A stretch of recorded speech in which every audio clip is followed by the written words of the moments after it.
Hello students, आज हम solve करने वाले हैं प्रॉब्लम सेट 3। लास्ट वीडियो में हमने क्वेश्चन नंबर 1 सॉल्व किया था जिसमें इसके 10 सब क्वेश्चंस थे। इस वीडियो में हम क्वेश्चन नंबर 2 to 9 सॉल्व करेंगे। क्वेश्चन नंबर 2 में हमें दिया हुआ है right the degree of the polynomial for each of the following. तो हमें क्या करना है, इन पॉलिनोमियल्स की डिग्री बताना है। डिग्री हम कई बार पढ़ चुके हैं। देखो ये वाला जो क्वेश्चन है, यहाँ पे डिग्री का मतलब क्या होता है, वेरिएबल की हाईएस्ट पावर। तो इस वाले केस में यहाँ पे डिग्री कितनी हो जाएगी 4। यहाँ पे डिग्री कितनी होगी, देखो 7 यहाँ पे क्या है, कॉन्स्टेंट है, हमें यहाँ पे कोई वेरिएबल नहीं दिया है, तो वेरिएबल की पावर हम 0 लिख सकते हैं। तो यहाँ पे डिग्री कितनी हो जाएगी 0। देखो यहाँ पे लिखा हुआ है ए बी आर कॉन्स्टेंट्स, मतलब ए और बी ये क्या है, यहाँ पे कांस्टेंट है। कांस्टेंट का मतलब क्या है कि कोई नंबर्स होंगे, और हमें डिग्री का मतलब क्या है, वेरिएबल की पावर। तो वेरिएबल की पावर हम देख सकते हैं कि x की पावर 9 है। सो इस वाले पॉलिनोमियल में डिग्री कितनी हो जाएगी 9। इसके आंसर्स को आप ऐसे लिख सकते हो। देखो फर्स्ट वाले इक्वेशन में here the highest power of x is 4, therefore degree of the polynomial equals to 4। Next हमें दिया हुआ है 7, सो 7 को हम लिख सकते हैं 7 x की power 0, therefore degree of the polynomial equals to 0। Next हमें दिया हुआ है here the highest power of x is 9। हम यहाँ पे देख सकते हैं x की हाईएस्ट पावर यहाँ पे 9 है, therefore degree of the polynomial equals to 9। अब हम आते हैं इसके क्वेश्चन नंबर 3 में। देखो यहाँ पे हमें क्या दिया हुआ है, right the following polynomials in standard form. तो हमें क्या करना है, इन पॉलिनोमियल्स को स्टैंडर्ड फॉर्म में लिखना है। स्टैंडर्ड फॉर्म में लिखने का मतलब क्या होता है, इनकी जो डिग्रीज होती है ना, डिग्रीज को हमें डिसेंडिंग ऑर्डर में अरेंज करना होता है। मतलब जो सबसे बड़ी वाली डिग्री है उसको सबसे पहले लिखेंगे, फिर उससे छोटी वाली, फिर इससे छोटी वाली, ऐसे हमें लिखना है। सो ये हमें यहाँ पे पॉलिनोमियल दिया हुआ है, उसका स्टैंडर्ड फॉर्म हम कैसे लिखेंगे, देखेंगे कि यहाँ पे हाईएस्ट डिग्री क्या है। सो उसे हम सबसे पहले लिखेंगे, तो ये हो जाएगा 7 x की पावर 4। उसके बाद देखो x की पावर 3 दिख रही है, तो वो हम लिखेंगे x की पावर 3। उसके बाद हमें x की पावर 2 दिख रही है, तो वो हम लिखेंगे प्लस 4x स्क्वायर। उसके बाद यहाँ पे कुछ नहीं है, मतलब पावर क्या है 1 है, तो ये हो जाएगा -x प्लस 9, और ये हो जाएगा इसका स्टैंडर्ड फॉर्म। अब हम आते हैं इसके सेकेंड पॉलिनोमियल में। यहाँ पे हम देख सकते हैं कि पावर 4 हमें यहाँ पे हाईएस्ट दिख रही है।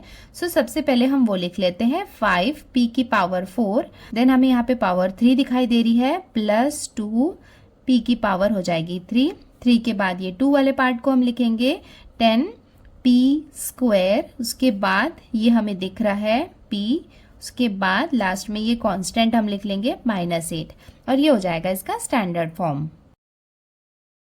क्वेश्चन नंबर 4 में हमें दिया हुआ है right the following polynomial in coefficient form. तो हमें इन पॉलिनोमियल्स को कोफिशिएंट फॉर्म में लिखना है। कोफिशिएंट का मतलब तो आपको पता है ना, कि जो वेरिएबल के सामने जो नंबर लिखा होता है ना, वो क्या होते हैं, कोफिशिएंट होते हैं। इस तरह के सारे क्वेश्चंस हमने ऑलरेडी प्रैक्टिस सेट में सॉल्व कर लिए हैं। चलो एक बार फिर से रिवाइज कर लेते हैं। कोफिशिएंट फॉर्म लिखने से पहले पॉलिनोमियल को हमें इंडेक्स फॉर्म में लिखना होता है। देखो यहाँ पे क्या दिया हुआ है, x की पावर 4, तो ये हम लिख लेंगे x की पावर 4। उसके बाद देखो यहाँ पे पावर 3 हमें नहीं दिख रहा है, तो यहाँ पे इसे हम लिख सकते हैं 0 लिख सकते हैं, x की पावर 3, बिकॉज उसकी पूरी वैल्यू कितनी होती है 0, तो ये हम लिख सकते हैं। उसके बाद देखो पावर 3 हो गई, अब हम क्या करेंगे, पावर 2 लिखेंगे। इसे हम कहते हैं इंडेक्स फॉर्म में लिखना। प्लस देखो पावर 2 हो गई, अब हम पावर यहाँ पे 1 लिखेंगे। कुछ नहीं लिखा है, मतलब पावर क्या है, यहाँ पे 1 है। उसके बाद यहाँ पे क्या है, प्लस 16, ये लास्ट वाला देखो 4 3 2 1, और यहाँ पे हो जाएगा 0। तो ये हो गया इसका इंडेक्स फॉर्म। इंडेक्स फॉर्म में लिखने के बाद हम क्या करते हैं, इसे हम अब कोफिशिएंट फॉर्म में लिख सकते हैं। सो कोफिशिएंट फॉर्म इक्वल्स टू क्या हो जाएगा, देखो यहाँ पे कुछ नहीं है, इसका मतलब कोफिशिएंट क्या है 1 है। उसके बाद यहाँ पे 0, उसके बाद क्या है 0, उसके बाद क्या है 0, देन 16, और ये हो जाएगा इसका कोफिशिएंट फॉर्म। अब हम आते हैं इसके सेकंड क्वेश्चन में। तो सबसे पहले इसे हम इंडेक्स फॉर्म में लिख लेते हैं। देखो m raise to the power 5, ये हमने लिख लिया। 4 वाला टर्म हम यहाँ पे नहीं दिया है, तो यहाँ पे इसे हम लिख सकते हैं प्लस 0 m की पावर 4। देखो 3 भी यहाँ पे नहीं दिया है, सो हम 3 भी लिख सकते हैं, तो ये हो जाएगा 0 m की पावर 3। उसके बाद 2 वाला टर्म हमें दिया हुआ है। अगर हमें दिया हुआ है तो हमें वही लिखना होता है, जब नहीं दिया होता है तब हम 0 के साथ लिखते हैं। ये हो गया। उसके बाद ये m वाला भी हमें दिया हुआ है, और ये 0 वाला भी हमें दिया हुआ है, तो यहाँ पे हम लिख लेते हैं 15। सो ये हमने इंडेक्स फॉर्म में लिख लिया है। अब हम इसका कोफिशिएंट फॉर्म लिखते हैं। देखो यहाँ पे कोफिशिएंट क्या है, 1 है, उसके बाद 0, 0, 2, 3 एंड 15, और ये हो जाएगा इसका कोफिशिएंट फॉर्म। अब हम आते हैं इसके क्वेश्चन नंबर 5 में। यहाँ पे हमें दिया हुआ है right the index form of the polynomial using variable x from its coefficient form. तो हमें यहाँ पे कोफिशिएंट फॉर्म दिया हुआ है, इंडेक्स फॉर्म हमें लिखना है और हमें यहाँ पे वेरिएबल क्या लेना है, x। तो कोफिशिएंट फॉर्म से इंडेक्स फॉर्म करने के लिए स्टेप्स कैसे हैं। सबसे पहले हम देखेंगे कि नंबर ऑफ कोफिशिएंट कितने हैं, 1, 2, 3, 4, 5। तो नंबर ऑफ कोफिशिएंट हम यहाँ पे लिख लेंगे कि 5 है। देयरफॉर डिग्री, यहाँ पे जो भी कोफिशिएंट आया है ना उसमें से हम -1 करते हैं, तो हमें कितना मिला, 4। Therefore index form equals to, अब हम क्या करते हैं, इसका इंडेक्स फॉर्म लिख लेते हैं। देखो यहाँ पे हमें कोफिशिएंट कितना दिया हुआ है, 3। x की पावर कितनी हो जाएगी, 4, बिकॉज डिग्री कितनी है, 4, और वेरिएबल हमें क्वेश्चन में दिया हुआ है x।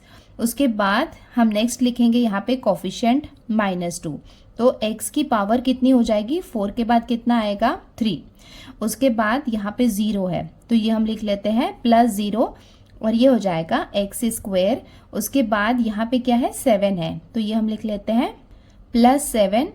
पावर 2 के बाद कितना हो जाएगा, पावर 1, उसके बाद पावर 0, मतलब ये क्या हो जाएगा, 18।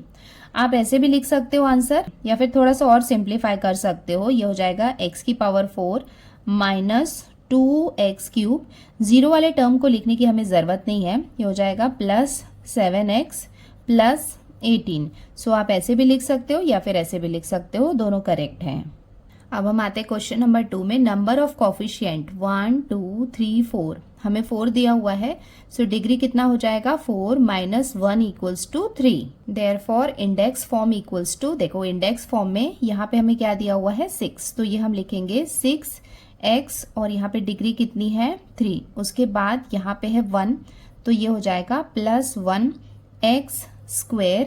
उसके बाद क्या दिया हुआ है, 0, तो ये हम लिख लेंगे +0x प्लस ये लास्ट हमें दिया हुआ है 7 = इसे हम और सिंप्लीफाई कर सकते हैं, 6x⁻3, ये हो जाएगा +1। हमें लिखने की ज़रूरत नहीं है, हम x² लिखेंगे, 0 वाले टर्म को लिखने की ज़रूरत नहीं है, और ये +7 को हम लिख लेंगे। आप चाहे तो ऐसे सिंप्लीफाई फॉर्म में भी लिख सकते हैं या फिर ऐसे इंडेक्स फॉर्म में भी लिख सकते हैं।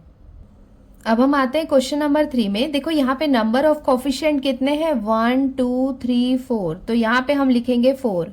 डिग्री कितनी हो जाएगी, 4 - 1 = 3। अब डिग्री हमें 3 मिल गई है, तो अब हम इसका इंडेक्स फॉर्म लिख लेते हैं। देखो यहाँ पे कोफिशिएंट कितना है, 4, तो यहाँ हम लिख लेंगे x⁻3। उसके बाद यहाँ पे क्या है, 5, तो यहाँ पे हम लिखेंगे +5x²। उसके बाद यहाँ पे है -3, सो ये हो जाएगा -3x, और उसके बाद यहाँ पे हमें दिया हुआ है 0, यहाँ पे हम लिख लेंगे +0, और ये हो जाएगा इसका इंडेक्स फॉर्म। अब हम आते हैं इसके क्वेश्चन नंबर 6 में। यहाँ पे हमें दिया हुआ है ऐड द फॉलोइंग पॉलिनोमियल्स। तो हमें यहाँ पे क्या करना है, इन पॉलिनोमियल्स को आपस में ऐड करना है, और ऐड करने का रूल आपको पता है कि हम लाइक टर्म्स को ही आपस में ऐड कर सकते हैं। तो चलो स्टार्ट करते हैं इसको सॉल्व करना। = अब हम क्या कर रहे हैं, ये पॉलिनोमियल्स को साथ में लिख लेते हैं। यहाँ पे प्लस है तो यहाँ पे कोई भी साइन चेंज नहीं होगा, इसको हम एज इट इज लिख लेते हैं। 7x⁴ -2x³ plus x plus 10 plus 3x⁴ plus 15x³ plus 9x² minus 8x plus 2 = अब हम यहाँ पे लाइक टर्म्स को अरेंज कर लेते हैं। तो देखो x⁴ यहाँ पे हाईएस्ट है, तो वो हम लिख लेते हैं 7x⁴, और ये हमें दिख रहा है x⁴, तो ये हो जाएगा 3x⁴। 4 के बाद हम ये 3 के पावर में आते हैं, सो ये है 2x⁴, और ये हो जाएगा प्लस 15x⁴। 3 के बाद हम आते हैं 2 में, सो 2 वाला तो सिर्फ ये दिख रहा है प्लस 9x²। x² मतलब पावर 2 हो गई। अब हम आते हैं पावर 1 में, तो यहाँ पे हमें क्या दिख रहा है, +x, और ये हमें दिख रहा है -8x। सो ये हो गई पावर x। उसके बाद यहाँ पे क्या बाकी है, ये 10, तो ये हम लिख लेंगे +10 + 2। तो अब हम लाइक टर्म्स को ऐड कर लेते हैं। तो देखो यहाँ पे पावर 4 अगर वेरिएबल की पावर सिमिलर होती है तो वो क्या होते हैं, लाइक टर्म्स होते हैं। सो 7 + 3 कितना हो जाएगा, 10। तो ये हो जाएगा 10 x की पावर 4, और यहाँ पे ये माइनस प्लस क्या हो जाएगा, माइनस। 15 में से 2 को माइनस करेंगे तो हमें कितना मिलेगा, 13x³। देखो एक्स स्क्वायर वाला तो यहाँ पे और कोई टर्म नहीं है, तो इसको हम एज इट इज लिख लेंगे 9x²। और उसके बाद देखो ये x वाले लाइक टर्म्स हैं, तो ये क्या हो जाएगा, प्लस माइनस माइनस हो जाएगा। सो यहाँ पे 8 में से 1 माइनस करेंगे तो हमें कितना मिलेगा, 7x। और 10 + 2 कितना हो जाएगा, 12। और ये हो जाएगा इसका आंसर। अब हम आते हैं इसके क्वेश्चन नंबर 2 में। सो हमने यहाँ पे ये प्लस साइन लगा लिया, और अब ये दोनों पॉलिनोमियल को हम ऐड कर लेते हैं। सो ये हम एज इट इज लिख लेते हैं 3p³ q + 2p² q + 7। और यहाँ पे ये प्लस साइन है तो कोई चेंजेस नहीं होंगे साइन में, एज इट इज हम लिख लेते हैं +2p² q + 4pq - 2p³ equals to, अब हम यहाँ पे लाइक टर्म्स को साथ में लिख लेते हैं, p की पावर 3 और ये हमें दिख रहा है p की पावर 3। सो ये हम साथ में लिख लेते हैं 3p³ q - 2p³ उसके बाद ये स्क्वायर वाले टर्म को लिख लेते हैं +2p² q, और उसके बाद ये हमें दिख रहा है स्क्वायर +2p² q प्लस, अब ये हमें PQ वाला टर्म दिख रहा है 4pq। देखो PQ वाला और कोई टर्म यहाँ पे बाकी नहीं है, तो इसके बाद ये जो नंबर है वो हम लिख लेते हैं +7। 3 में से 2 को माइनस करेंगे तो हमें कितना मिलेगा, 1 हमें लिखने की जरूरत नहीं है, हम डायरेक्टली लिख सकते हैं p³ q, और यहाँ पे प्लस प्लस मतलब एडिशन होगा।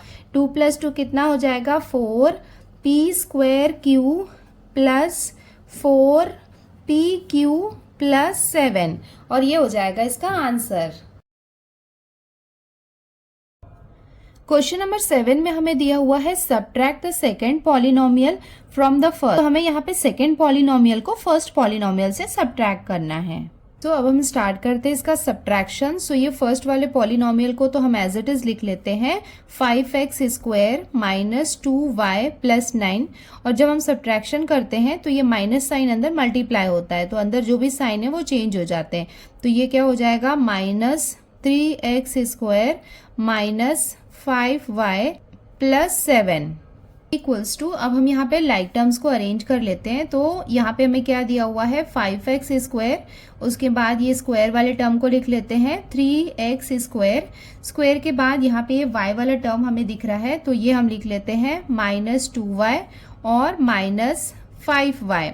उसके बाद यहाँ पे कुछ नंबर्स दिख रहे हैं +9 + 7 इक्वल्स टू, इसे हम फर्दर सॉल्व करेंगे तो प्लस माइनस माइनस हो जाएगा। 5 में से 3 को हम माइनस करेंगे तो हमें कितना मिलेगा, 2x², माइनस माइनस क्या हो जाएगा, प्लस हो जाएगा। सो 2 + 5 कितना हो जाएगा, 7y, और यहाँ पे ये प्लस प्लस मतलब एडिशन होगा। सो 9 में 7 को हम ऐड करेंगे तो हमें कितना मिलेगा, 16, और ये हो जाएगा इसका आंसर। इक्वल्स टू, अब हम आते हैं इसके क्वेश्चन नंबर 2 में। सो ये वाले पॉलिनोमियल को हम लिख लेते हैं 2x² + 3x + 5, और यहाँ पे ये माइनस है, सो ये अंदर मल्टीप्लाई हो जाएगा तो क्या हो जाएगा, ये +x², ये माइनस साइन प्लस में चेंज हो जाएगा +2x, और ये प्लस माइनस में कन्वर्ट हो जाएगा -3 इक्वल्स टू, लाइक टर्म्स को हम साथ में लिख लेते हैं 2x², और उसके साथ में यहाँ पे हम लिख लेते हैं, एक्चुअली में यहाँ पे माइनस साइन आएगा बिकॉज ये यहाँ पे प्लस था ना, तो इधर आके माइनस हो जाएगा। सो ये करेक्शन कर लो, यहाँ पे माइनस आएगा। सो हम यहाँ पे लिख लेते हैं -x², उसके बाद स्क्वायर के बाद ये x वाले टर्म में आते हैं +3x, और इसके साथ में यहाँ पे दिया हुआ है हमें +2x, देन यहाँ पे क्या है +5 और -3 equals to, plus minus minus हो जाएगा। सो 2x² में से x² को हम माइनस करेंगे तो हमें कितना मिलेगा, x² प्लस प्लस यहाँ पे हम एडिशन कर लेते हैं, +2 + 3 कितना हो जाएगा, 5x, और प्लस माइनस माइनस हो जाएगा। 5 में से 3 को हम माइनस करेंगे तो हमें कितना मिलेगा, 2, और ये हो जाएगा इसका आंसर। अब हम आते हैं इसके क्वेश्चन नंबर 8 में। यहाँ पे हमें दिया हुआ है मल्टीप्लाई द फॉलोइंग पॉलिनोमियल्स। तो हमें यहाँ पे क्या करना है, इन पॉलिनोमियल्स को आपस में मल्टीप्लाई करना है।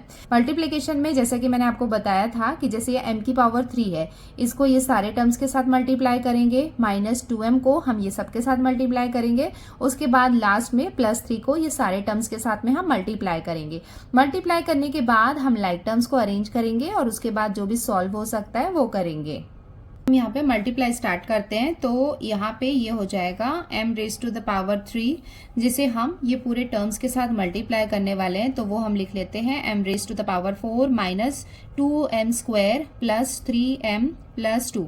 उसके बाद ये -2m, इसे भी हमें ये सारे टर्म्स के साथ मल्टीप्लाई करना होगा। m⁻⁴ -2m² + 3m + 2। उसके बाद लास्ट में यहाँ पे हमें दिया हुआ है +3, ये हम यहाँ पे लिख लेते हैं, यहाँ पे स्पेस नहीं है। +3 इसे हम मल्टीप्लाई करेंगे m⁻⁴ -2m² + 3m + 2। पावर 3 को m⁻⁴ से मल्टीप्लाई करेंगे तो यहाँ पे जो पावर्स होते हैं वो ऐड हो जाएंगे। तो ये हो जाएगा m⁻7। उसके बाद यहाँ पे आ जाएगा माइनस, ये हो जाएगा 2m⁻⁴ कितना हो जाएगा 5। उसके बाद यहाँ पे हमें दिया हुआ है +3m, तो 3 तो एज इट इज रहेगा, पावर्स यहाँ पे ऐड हो जाएंगी। m⁻⁴ + 2 एज इट इज रहेगा और उसके साथ आ जाएगा m⁻3। उसके बाद यहाँ पे हम मल्टीप्लिकेशन करते हैं तो ये हो जाएगा, ये दोनों को मल्टीप्लाई करेंगे तो कितना हो जाएगा -2m⁻⁴ कितना हो जाएगा 4 + 1, ये हो जाएगा 5। उसके बाद ये साइन यहाँ पे चेंज हो जाएगा, ये हो जाएगा प्लस साइन, 2 2 कितना हो जाएगा 4, m⁻1 + 2 कितना हो जाएगा पावर 3। उसके बाद देखो यहाँ पे प्लस है तो यहाँ पे ये माइनस साइन में कन्वर्ट हो जाएगा। तो ये क्या हो जाएगा -2 3 कितना हो जाएगा 6m⁻2 और यहाँ पे 2 है, सो ये 2 2 कितना हो जाएगा 4, -4m प्लस, अब ये 3 को मल्टीप्लाई करेंगे तो हमें कितना मिलेगा 3m⁻⁴ और ये हो जाएगा -3 2 कितना हो जाएगा 6m² और ये 3 3 कितना हो जाएगा 9। तो ये हम लिख लेंगे +9m और ये हो जाएगा 3 2 6 इक्वल्स टू। अब हम यहाँ पे लाइक टर्म्स को अरेंज कर लेते हैं। m⁻7 देखो यहाँ पे और कहीं नहीं है तो इसको हम एज इट इज लिखेंगे। देखो 7 के बाद हम देखते हैं कि पावर 6 हमें नहीं दिख रही है, तो अब हम आते हैं पावर 5 में। सो ये हम लिख लेते हैं 2m⁻5 और देखो 5 वाला क्या है यहाँ पे -2m⁻5, 5 वाला आ गया। अब हम आते हैं 4 में, अब ये होगा +3m⁻⁴ और देखो पावर 4 वाला कहाँ पे है, ये हमें दिख रहा है, तो ये हम लिख लेते हैं +3m⁻⁴। अब पावर 4 के बाद हम आते हैं पावर 3 में, तो ये हो जाएगा +2m⁻3 और देखो पावर 3 यहाँ पे हमारे पास +4m⁻3। 3 के बाद अब हम आते हैं पावर 2 में, देखो पावर 2 हमें कहाँ दिख रहा है, ये है, तो ये हम लिख लेते हैं -6m⁻2, ये हो गया। उसके बाद ये हमें दिख रहा है पावर, ये हम लिख लेते हैं -6m⁻2। उसके बाद देखो पावर 2 हो गया। अब हम आते हैं m वाले टर्म में, m वाला टर्म हमें यहाँ पे कहीं दिख रहा है, यस ये है -4m और हमें क्या दिख रहा है +9m प्लस नंबर्स देखो यहाँ पे कुछ दिख रहा है हमें नहीं, सिर्फ 6 है, तो ये हम लिख लेते हैं 6। तो यहाँ पे आप एक काम किया करो, जितने टर्म्स है ना वहाँ पे इतने टर्म्स है कि नहीं काउंट करके देख लिया करो या फिर अंडरलाइन कर लिया करो मार्किंग के लिए। इक्वल्स टू, अब इसको हम सॉल्व कर लेते हैं। m⁻7 को हमें एज इट इज लिखना होगा क्योंकि यहाँ पे उसका कोई पार्टनर नहीं है सॉल्व करने के लिए। ये माइनस माइनस प्लस हो जाएगा, तो ये हम लिख लेते हैं, ये देखो 2 + 2 कितना हो जाएगा 4m⁻5। उसके बाद देखो 3 + 3 कितना हो जाएगा 6, तो ये हो जाएगा 6m⁻4। उसके बाद ये 3 वाले को हम सॉल्व कर लेते हैं, प्लस 2 + 4 कितना हो जाएगा 6, तो ये हो जाएगा 6m⁻3। देन माइनस माइनस क्या हो जाएगा प्लस, तो ये हो जाएगा -6 + 6 कितना हो जाएगा 12 m स्क्वायर, उसके बाद हम आते हैं ये m वाले टर्म में, माइनस प्लस क्या हो जाएगा माइनस, 9 में से 4 को हम माइनस करेंगे तो हमें कितना मिलेगा 5m प्लस 6 को हम एज इट इज लिख लेंगे और ये हो जाएगा इसका आंसर। सो यहाँ पे हम मल्टीप्लाई कर लेते हैं। देखो m raise to the power 3 है, सो इसे हम सबसे पहले मल्टीप्लाई करेंगे ये पूरे टर्म्स के साथ में।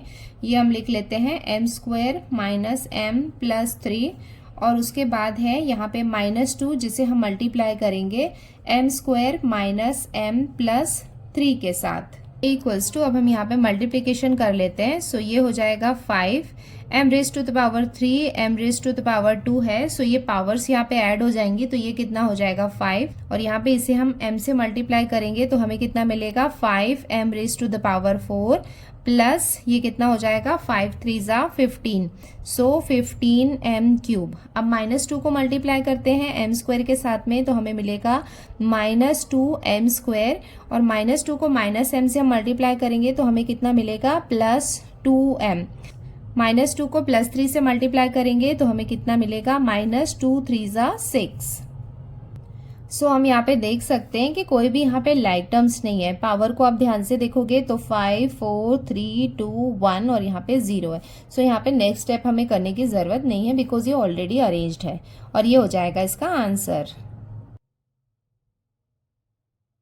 अब हम आते हैं क्वेश्चन नंबर 9 में। यहाँ पे हमें दिया हुआ है डिवाइड पॉलिनोमियल। देखो ये हमें यहाँ पे पॉलिनोमियल दिया हुआ है by x minus 3 using synthetic method and write the quotient and remainder. तो हमें यहाँ पे क्या करना है, इस पॉलिनोमियल को इससे डिवाइड करना है, बट हमें सिंथेटिक मेथड से डिवाइड करना है और हमें कोशेंट और रिमाइंडर लिखना है।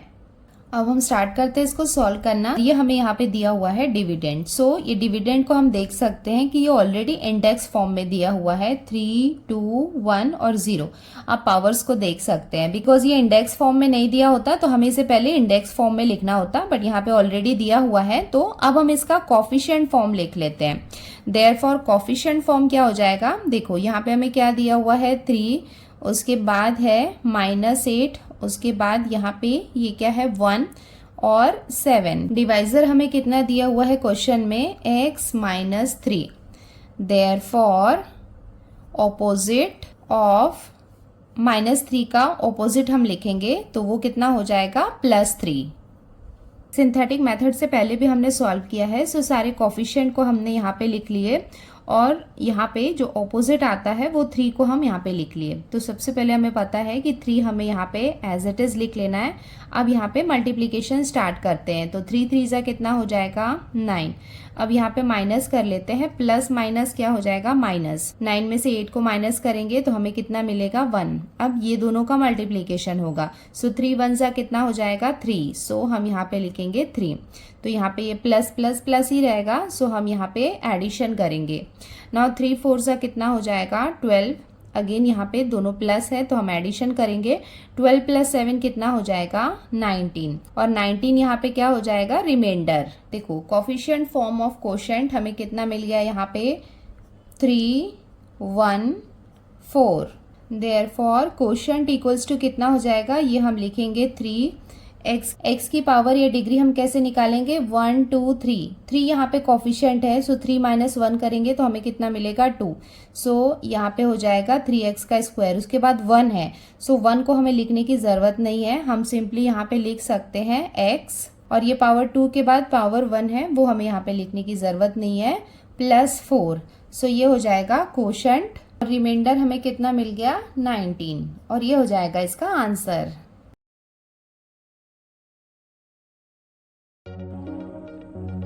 सो बच्चों आज की वीडियो में हमने क्वेश्चन नंबर 2 to 9 सॉल्व किए। इसके आगे के क्वेश्चंस हम नेक्स्ट वीडियो में सॉल्व करेंगे। अगर आपको सब कुछ समझ में आया अच्छे से तो वीडियो को लाइक जरूर करें और चैनल को सब्सक्राइब करें। तो जल्दी मिलते हैं नेक्स्ट वीडियो में। Till then bye, take care and practice well.